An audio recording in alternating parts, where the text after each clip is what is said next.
So my first question for you is, you do have a lot of experience in a lot of different subsectors of your industry. How Uh, did you get where you are now in your career? yeah, so I guess professionally, for me, all of this comes back to chemistry. My academic training, my degrees have all been in chemistry. So I started that back in 2006, did my master's then, and then went on to a PhD and sort of stayed along the track academic path so far as I could go. So I did a postdoc in a different chemistry lab after my PhD. Then I started my own lab to do some of my own chemistry research.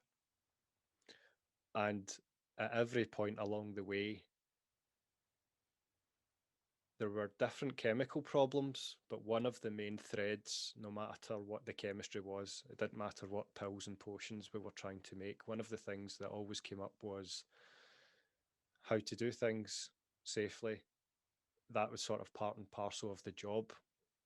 You sort of done it because you needed to do it to get in the lab and do what you really wanted.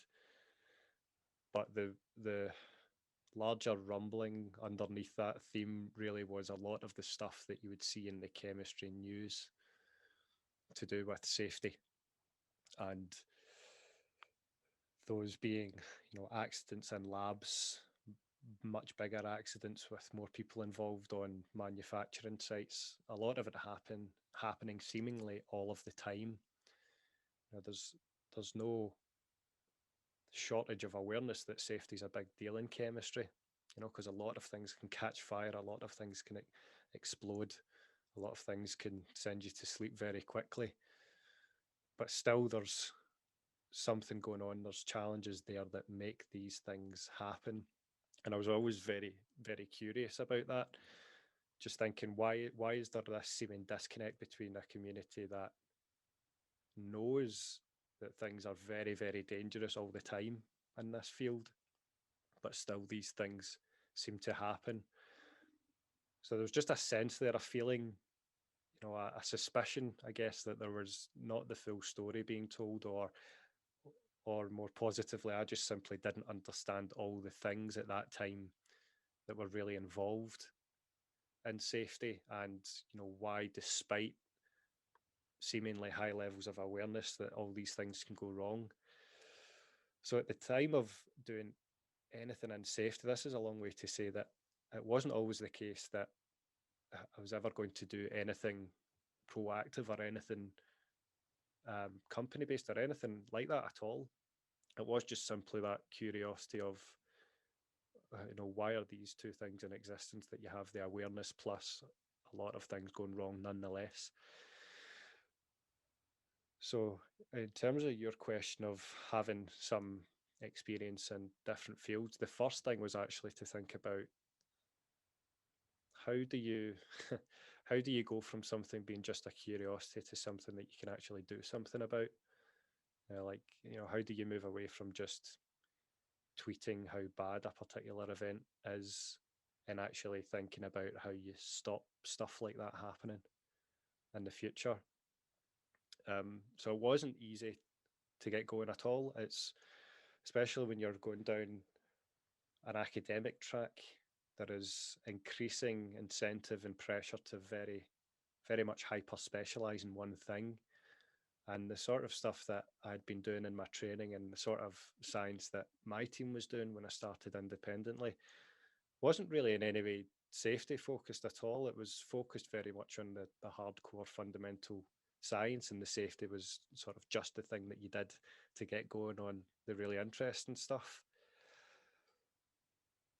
But I think I'm grateful that in my mind, I'm the sort of person who prefers to know a little about a lot rather than a lot about a little. I'm more of a generalist than a specialist, and I quite like discipline hopping and seeing how things can tie together rather than necessarily being the world's foremost expert on a single thing. And that's, I think, and at least internally, why I wanted to take the leap to try to get some safety qualifications like the professional safety community has, and see through their eyes what their challenges are as, you know, safety professionals, safety consultants, and see if I could connect that into new ways of thinking for chemistry. So that, I think, really gets to the heart of your first question. It is not being put off by the voice in your head that says you shouldn't be doing this, you should be doing this one other thing. You know, it's having that little bit of calculated risk to say, I'll try this other thing, I'll see if I can understand it, and then bring them together. So that's how the chemistry and the safety came together. And then in terms of trying to get some experience in other fields or subfields, like you said, that is at the point you've dipped your toes in the water, then you've opened yourself up to an entire other community of people. And that was the real blessing in disguise, that and through a rather serendipitous networking event at our shared alma mater, I met my co-founder, Paul, who's a safety professional and has been in the field for many, many years, longer than I had even really appreciated it. And through speaking to him and learning about what he does day to day and speaking to all the people that he's connected with, you start to get a sense of this other world of people and safety that was at one time for me completely disconnected, because I was over in the world of chemistry and that's what I was supposed to be doing. But all of it comes back to making those connections between worlds rather than being too deeply embedded in one, rather than spreading yourself out. Yeah, something that we get taught quite a lot in our uni lectures is about the importance of different kinds of linkages and Oh, social really? Okay. capital. Yeah, it's quite heavily in our course. Right. Another Is it? question that, oh, sorry. No, well, so just it does really capture me when people see the value of that. So I was just curious, like, is there any examples that have stuck out for you and what you've learned, or, you know, and the fact that someone is trying to teach you that this is an important skill to have if you can Yeah, nurture it. Like, is there anything that you've come across or stories that you've heard? mainly last year we had a class that was called entrepreneurial capital, I think, and it was just about like the 4 kinds of capital. One of them is Okay. social. So that was like a whole 2 or 3 weeks just on the social capital subject. Yeah.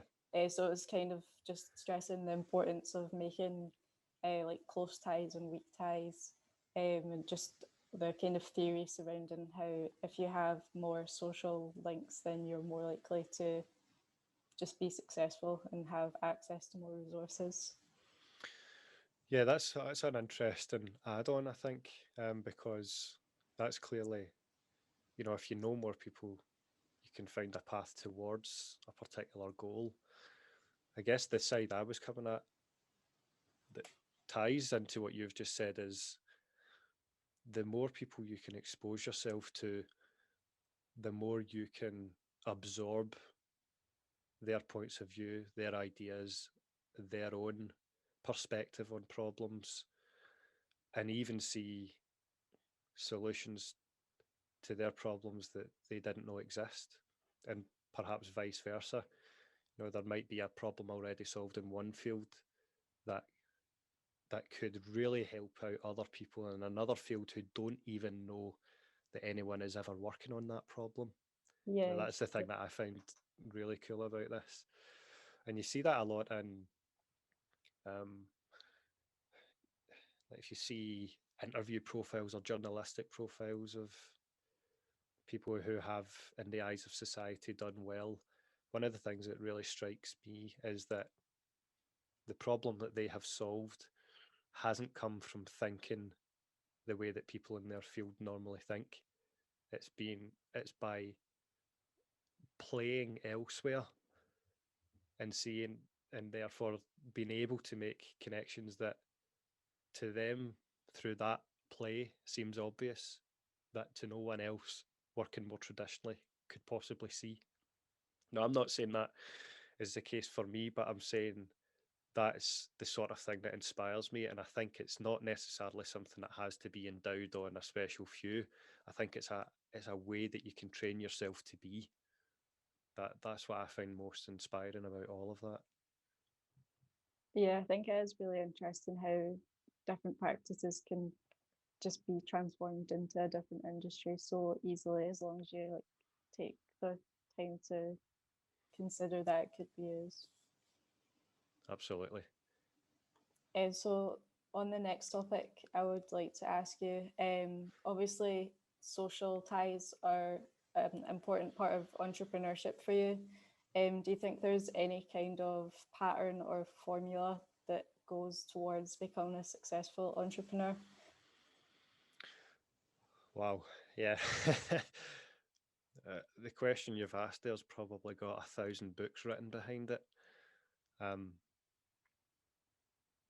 I don't think that question will ever stop being asked. And I think that's why it's good to have individual perspectives, because you won't hear the same story twice. Yeah. Um, on my side, like, I'm working with 4 other entrepreneurs at the minute for some teaching work that I'm doing, and they've got 4 seemingly completely different paths to my own, and completely different sectors. But there are nonetheless some commonalities that come up that I can share with you here. Principle amongst all of them, if I'm forced at the cliff edge here to pick out one thing, is comfort with failure. Not being perfect, not getting it right first time, being very open to what you absolutely don't know or don't have a clue about. I put this in the language of how I've trained as a scientist. A lot of what you do as an entrepreneur is an experiment. It's taking a calculated risk and getting the feedback from that to see how you can refine that craft and move it towards the vision that you have for your business, or the image you have of the product that you want to create, or the goal that you have to do some social good through your enterprise. Whatever that is, I don't think you can get anywhere near what you want to do if you're not comfortable with failure. It's a conversation perhaps a bit outside of this one, but that's partly why I've been so interested in other work and looking at things like the imposter syndrome or imposter phenomenon, because so much of that is really someone's poorly justified but completely understandable fear of failure. And what most folks don't understand is that the failure is a much larger data set than the successes that you have along the way. It's much, much easier to build up small experiments and things that have gone wrong, things that didn't work out, than, those unicorn moments where you make a big leap forward in the business that you want to have. So if you imagine that you're not comfortable with failure, or you procrastinate so much that you don't do anything, or something like imposter experiences shout in your head and hold you back, what you're doing is robbing yourself of the biggest possible data set that you can get a hold of towards success. And that data set is all those failures.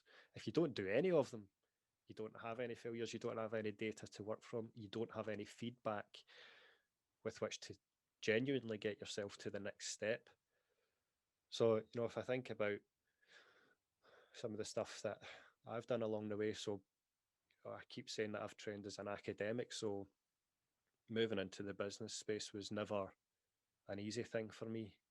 It was never, I dare say, natural or intentional at first. I didn't know anything about it, and I did procrastinate for a long time because I came from a background where I put a lot of pressure on myself to get good marks in class, high grades in school and all of that sort of stuff.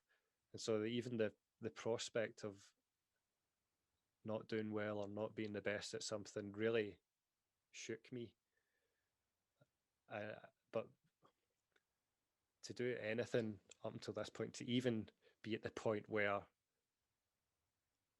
I've been able to speak with you and welcome you as an intern to work with us, that would never, ever have got close had it not been for several failures and just trying stuff out. For example, we don't need to go into the details here, but the first form of working in a safety business before getting to now, business had a completely different name. It seemed a lot more narrow. It was working on one thing, left zero scope for trying out other stuff or speaking to broader people. It was very, very narrow, and the vision was almost non-existent. That original company branding scope has been completely burned and binned and started again. But ultimately, doing it was important, because had that not happened, had that failure not happened, nothing would have gone after it, because that was the crucial first steps to say, here's how you move sideways out of the academic world into the business world. And now, looking back 3 years later, at the point that we're speaking, I don't have any worries or regrets about those failures and the countless others that I've not described in this example, because without it, nothing else would have been. And it's really is a much bigger idea than this sort of selfish example of me. Like, one of the things you hear a lot from psychologists who study regret is the most common thing that people regret is not actions that they've taken, but inaction, stuff that they didn't do or didn't say. You know, if you're lying on your deathbed, you focus more on the things that you wish you had done, the places you wish you had seen, the people you wish you had spoken to more. All of that stuff is what floods you with regret, not the stuff that you did and got wrong or messed up. At least you did those things, and at least you know. Because I think the most excruciating thing for anyone in the end is not knowing. You know, what if can be both exciting and excruciating at the same time. What if is what you ask when you have an idea and you think about exploring it. But it's also the question you ask if you're looking back and think, what if I had just tried that? You know, what if I'd just done that one little thing and not been so worried about failing at it? You know, that's where I'm at. So there's that, circling back, fear of failure, I think, is one of the things you really need to dance with if you want to try anything in business or entrepreneurship, because it will keep coming back. And it's the ability to manage that that keeps you moving in the forward direction. Yeah, that sounds like good advice for anyone that would want to do anything in terms of entrepreneurship. Well, what about you? When I say that, like, you're very much embedded in this space at the minute and studying it. Does anything in that point on failure or anything related to it resonate with what you're thinking about for the future? Yeah, I think it is a good point in that you should definitely prefer to try things that maybe you think might be out of your reach, rather than to just think maybe, like, I don't have the qualifications for that job or that opportunity, so I shouldn't bother. So it's definitely worth at least trying something so that you can know if you have the abilities, and even if you don't, you can always get feedback if you don't succeed. Yeah. Yeah. So, I mean,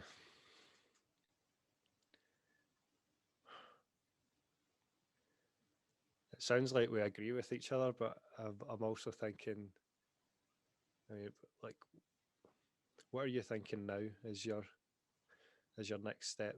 Like, is there something that you're going to go for, even although you're aware that it might be scary? Or is there something that you find scary that you're not sure that you're going to go for? I would say just like generally applying for jobs after uni, like Okay. because there's so many people that would be applying with so much experience that I haven't had. I think that's probably the most off-putting thing, is knowing that there's so many other candidates. Yeah. Yeah. Yeah, I hear you. That point very much links to failure. I think the other thing, we've certainly spoken to each other about this offline. It's not just the fear of failure, it's the fear of how you compare to other people. And that's the other thing that we're sort of veering down into this imposter territory again. I can't really help myself once we start, but I think that's another thing, like back to your original question on traits of an entrepreneur.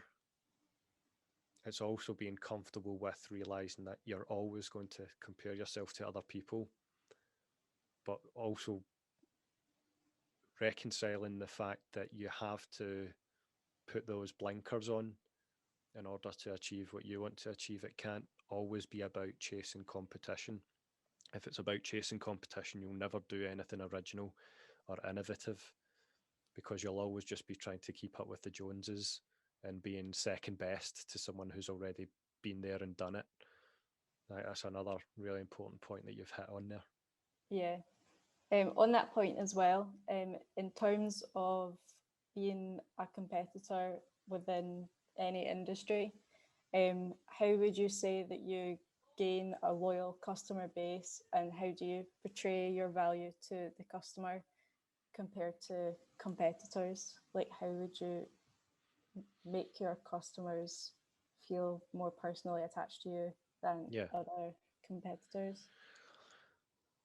Yeah, we could certainly look at this generally speaking. And I think in my case, really without ever meaning it, sort of hit upon that as a point of momentum to give this a go. You know, we're working in the safety space. I thought that I was only ever really interested in safety because it related to what I was doing in chemistry. But it took me a long time to realise that I'd grown up with a lot of that. You know, my dad had been involved in a major accident in Scotland in the late 80s. You know, anyone in Scotland has heard of the Piper Alpha disaster, more than likely, if you're of a particular generation. And I've made no secret about that when we've been speaking from a safety perspective. So that took a long time to realise, but what came off the back of that is it made it very, very clear to anyone that I've been in conversation with that we're not messing around. You know, this is something, it means more than just making money. This is, it's something else on top of that. So that was, you know, from our side, that was a big revelation for me, because at the time of trying to start the business, it was also at the same time I was trying to more publicly share that personal story, because for me it was a sort of therapeutic process of now being an adult of a similar age to my dad when he survived the accident he was involved in, and only then getting to that age of being able to in any way empathize or try to understand, even just scratching the surface of what it must have been like. You know, he was, as I was at the time that I started this, he was someone in his late 20s with a young family. When I started this, I was in my late 20s. I had just started a family. And so the parallels were mounting up in terms of where I was in my life versus where he was in his, at the time that massive disruption in his life and our family life took place. So it was very much a coincidental timing of trying to understand safety more deeply for professional reasons and trying to come to terms with it for a deeply personal reason. And those two tied together have made it much, much easier to speak to people, and much smoother to show that all conversations are genuine. There's no hidden agenda behind anything that we say. And to take this back to the general realm of what you're asking, we as a species are hardwired to listen to stories. And if a business has a story that can resonate with a community that they're trying to serve, that can be massive. Because as a lot of businesses do nowadays, if you're focusing on technology or digital products, you're only a handful of exceptionally talented technologists away from creating something that's similar to your competitor. So if you can't compete on the basis of the thing that you can hold in your hand or the software that you can double click on to open up, that's when you can really push someone to ask, how are you differentiated from this other company that to an outsider, to a potential customer, kind of looks like the same thing? Because they perhaps don't have the time to fully appreciate the nuts and bolts underneath or what's inside the black box. So you really do have to think more laterally than just the stuff that you're making or just the service that you're trying to provide. There's a much, much deeper story to be told, and that can be what sets you apart. Yeah, we did actually have a class last year in marketing that focused quite heavily on the company's ability to like incorporate a story into their marketing strategy was usually like much more successful in gaining like customer empathy. So all their kind of customer services were viewed much better by the customer than other companies that were just kind of doing the usual like social media posts and stuff like that. Yeah. It's very, very easy nowadays to get into the churn, and just put stuff out there for the sake of it, or I dare say even just fabricating a story that makes it sound compelling. But where you would see a story as being genuine, I think, is the longevity of it, and how long someone or a company is able to keep that up. If a story is fabricated, you need to keep fabricating more details to perpetuate it. But if it's genuine, that's not the case, because you know the story in as intimate a detail as possible, and as impossible to really lie about. So any company that's thinking about their story really needs to start and end with it being true, and not just another trick of marketing. Content marketing is a big deal these days, but a lot of people who listen to podcasts, for example, traditional mainstream media don't give people enough credit for their attention span and their ability to integrate complex information from a messy conversation. Being able to tell stories in that sort of way can give people on the receiving end the razor sharp focus to be able to tell truth from fiction, and tell when someone's just doing it for the sake of having a story because that's the thing that you're supposed to do, versus someone or a group of people in a company team who have a story, and that's why they're there in the first place, because they could be off doing a million other things, but they're here for this particular reason. So let me, before you go on,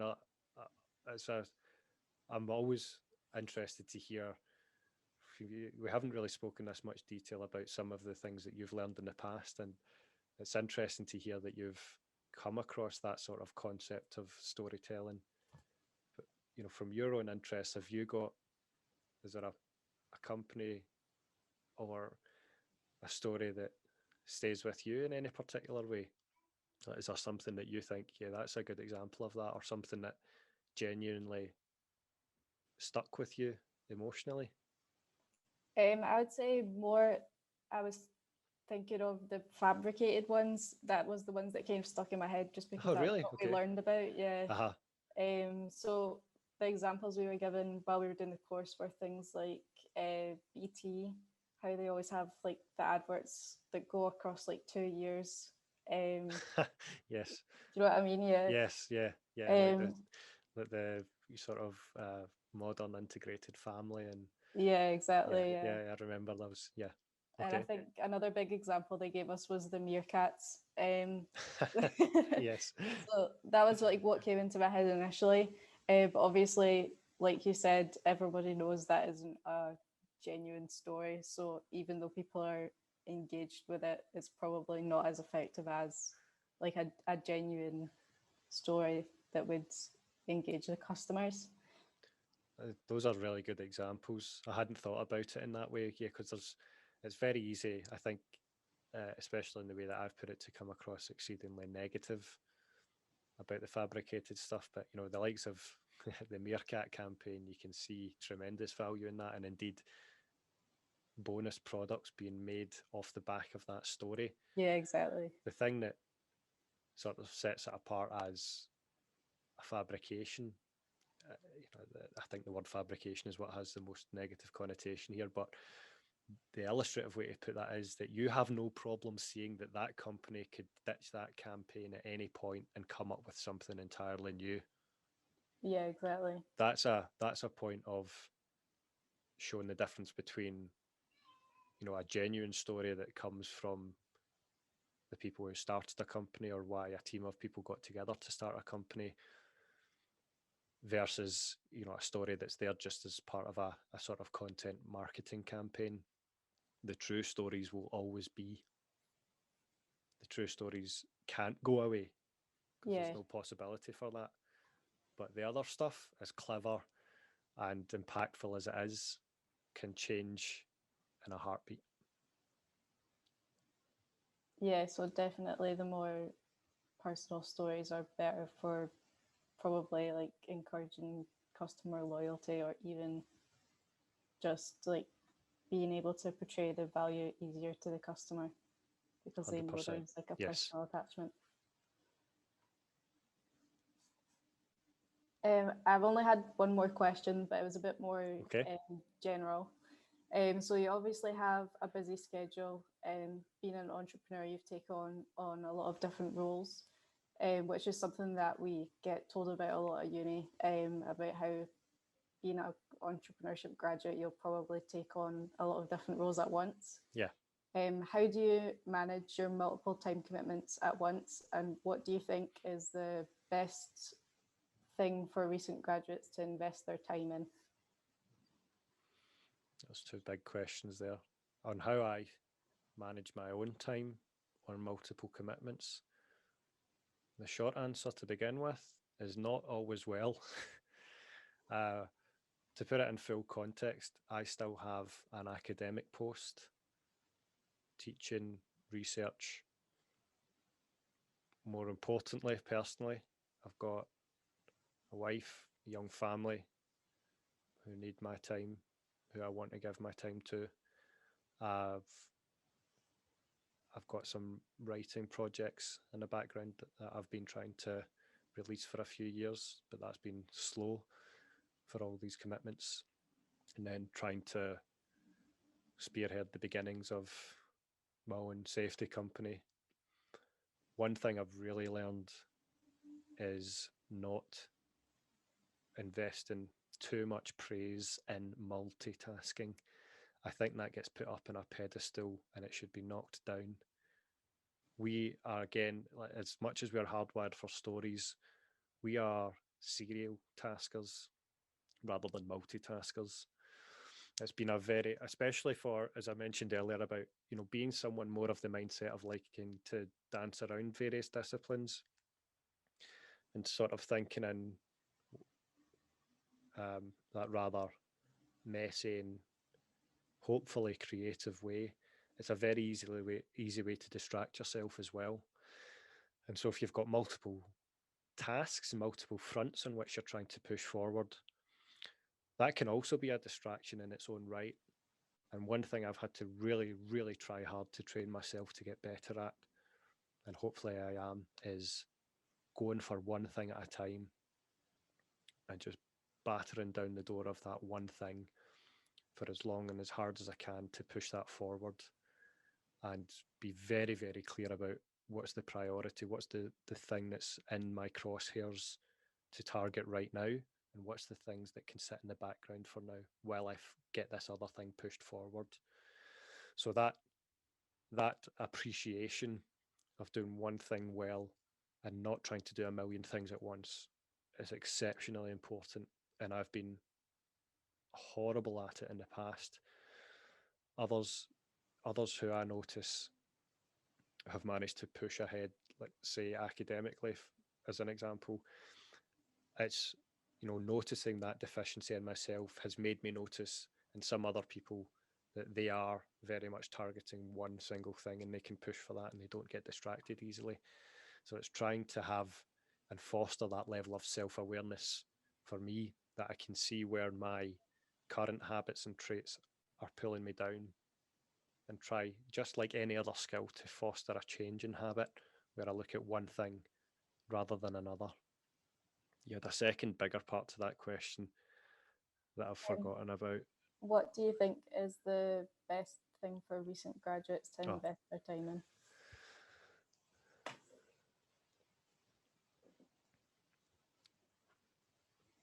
Not thinking that because you've now got the certificate that the learning stops. One profound change in myself recently that seems somewhat counterintuitive when you're talking about putting out social media content is really managing the amount of scrolling time on my phone and the amount of wasted time doing other stuff. When I started one of my recent projects related to safety, a big part of pushing that forward within a period of months rather than years was quantifying the amount of time that I was wasting on things that will ultimately go nowhere. And phone use and mindless scrolling is just an easy example because it's one that most people can connect to, so I'll stick to that. But most phones will give you a weekly quantification of how much time you've spent on various apps and what you've been doing with your time.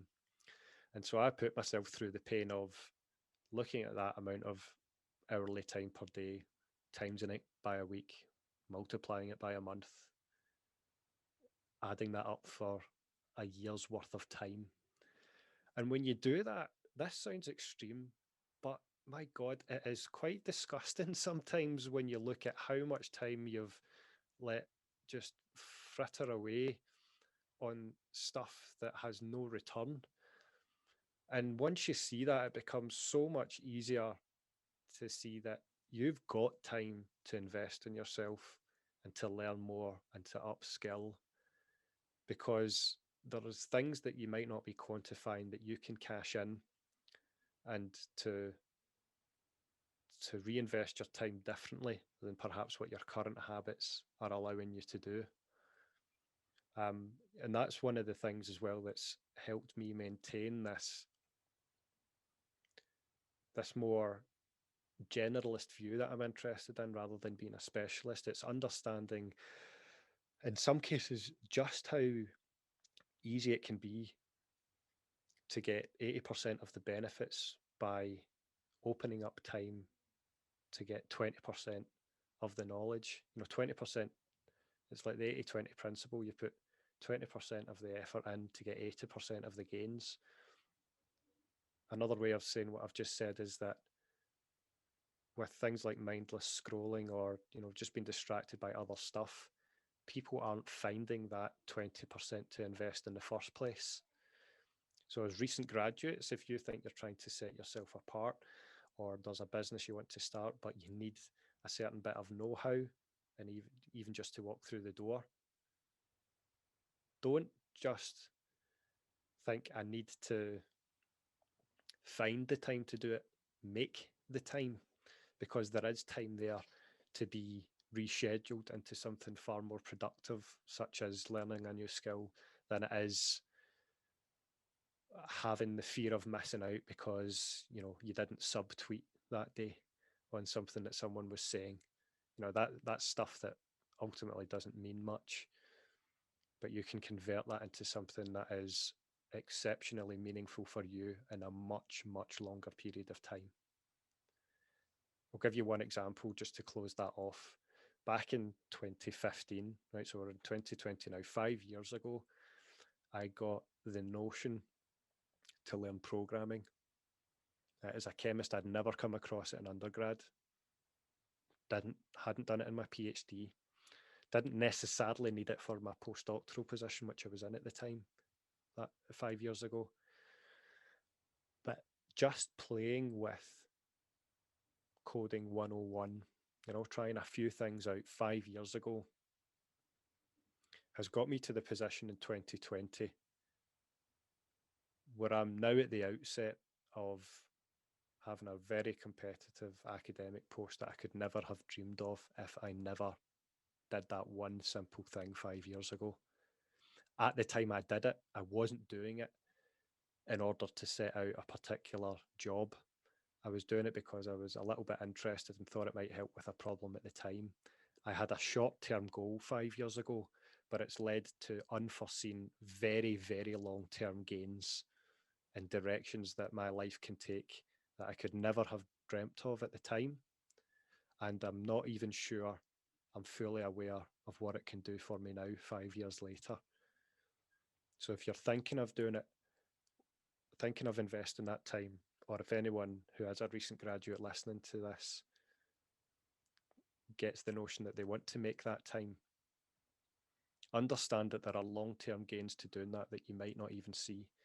So even the gains that you can convince yourself you will get in the short term could lead to longer term things that you can't even imagine yet. So that's exciting, but tragically that's a thing that a lot of people are missing because they're not doing that first thing of quantifying how much time they're losing to stuff that doesn't mean anything. Yeah, that's something I've been looking at recently, actually. Yeah, this week I've put on a lock on my phone. So after an hour of using social media apps, it just locks me out of it for the rest of the day. Yeah, Yeah. that's superb. I've done something similar, and so do you find it's working for you? Most of the time, I would say I do like go on occasionally after that on my laptop, but I find that I'm more aware that I'm doing it than if I just like picked up my phone. I wouldn't think twice about it. But if I actually type in like Pinterest into my laptop and then I'm like, oh, I'm doing it again. Yeah, so it's it's giving you the awareness, right? There's a lot of thankfully more and more stuff out there to help us become aware of that. You know, the quantifying the time's one thing, locking yourself out like you've done to another. And all of it is hopefully giving people who pay attention the awareness to then make that next really important step of finding out what else can be done with that time. Yeah, exactly. Because I've just been needing to make more time for myself to finish all my deadlines that are all due in one block. But it seems to be working. Yeah, long may it last. Yeah. Yeah, so that's all my questions that I had prepared for you for this interview. That's lovely. So thanks very much, Sarah. I actually very much enjoyed that. There was things that you got out of my head that I forgot were even there. It's been a really valuable reflection. Hope some other people can take something away from it. Thanks. Yeah, it's been really good for me as well to learn about the kind of other side of entrepreneurship that you don't learn about so much in the textbooks. Excellent. Well, thanks again.